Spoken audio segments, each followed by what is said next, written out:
Et c'est la même chose pour le ministère de la Jeunesse. On continue à parler de la jeunesse et nouvelle citoyenneté au lieu de la jeunesse et éveil patriotique. Alors le président, ça c'est une loi. Ces genres de confusion ne doivent pas apparaître. Des oublis. Honorable Président, le budget c'est un outil qui sert à l'État de répartir les richesses dans différentes entités qui composent la res publica.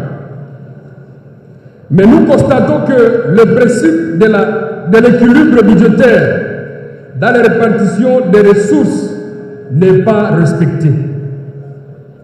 Honorable Président, la ville de Butembo est quasiment oubliée dans ce budget. Aucun projet d'investissement. Pourtant, cette ville fait face à plusieurs problèmes, notamment les problèmes d'érosion, on n'a pas de stade moderne, problème d'eau potable, mais on ne sait pas si cette ville avait fait quoi à Madame la Première ministre pour qu'elle soit quasiment oubliée. Honorable Président, il y a une citation qui dit, je cite, « Seul, on peut aller plus vite, mais ensemble, on ira plus loin. » Là, c'est un problème, ça. Nous ne sommes pas ici pour venir accompagner les autres. Cette ville a plus de 1 500 000 habitants. Elle a besoin d'être considérée en tant que telle. Et Madame la Première ministre, ce n'est pas normal qu'une ville qui contribue comme les autres soit oubliée dans le budget de l'État. Honorable Président, rentrons dans la rubrique de la rémunération à la défense nationale. Ici, nous sommes au document 6, page 128. La prévision budgétaire est de 743 milliards de francs congolais. Et quand vous prenez les montants, ces montants que je viens de citer ici, vous les divisez par le nombre d'emplois rémunérés qui sont à 272 445 000 personnes. Ici, nous sommes à l'annexe 23 dans le document 1. Vous trouverez une masse salariale mensuelle de 227 000 francs, 227 343,8 francs congolais. C'est-à-dire, si on prend l'enveloppe globale de la rémunération au niveau de la défense, un militaire touchera moins de 100 $. Or, vous savez, honorable président, si vous lisez notre rubrique, vous allez comprendre que nous avons beaucoup investi dans la défense nationale. Les munitions, on en a aujourd'hui. En tout cas, on a beaucoup investi. Mais je crois qu'il est temps qu'on songe aussi sur l'amélioration des conditions sociales de nos militaires.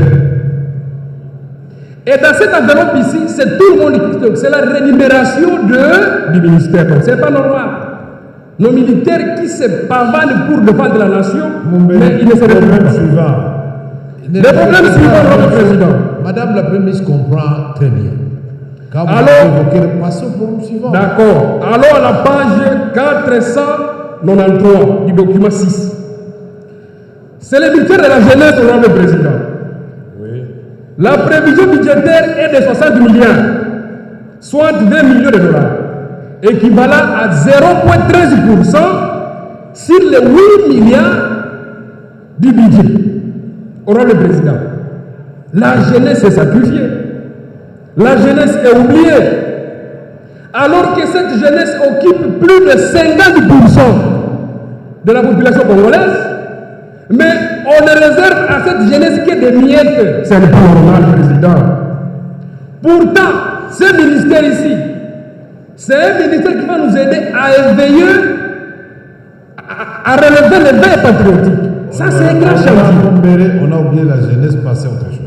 Voilà, on a oublié la jeunesse et ça n'est pas normal. Passons à autre chose, président, comme vous le voulez. Ouais. Je suis en train de citer. Merci. Honorable président, j'ai une question. Pourquoi les zones salariales à l'éducation nationale seulement? Alors que dans d'autres domaines de la vie nationale, les agents de l'État ont le même revenu. Ça, c'est une question. Et j'ai conclu à notre président par une proposition. Je félicite quand même le gouvernement par rapport aux projections linéaires du budget 2027.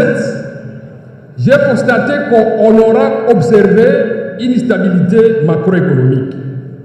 Parce que là, on aura l'inflation qui sera moins de 10%. C'est une bonne chose. Mais il faut qu'on prenne des mesures pour arriver à cet état de choses.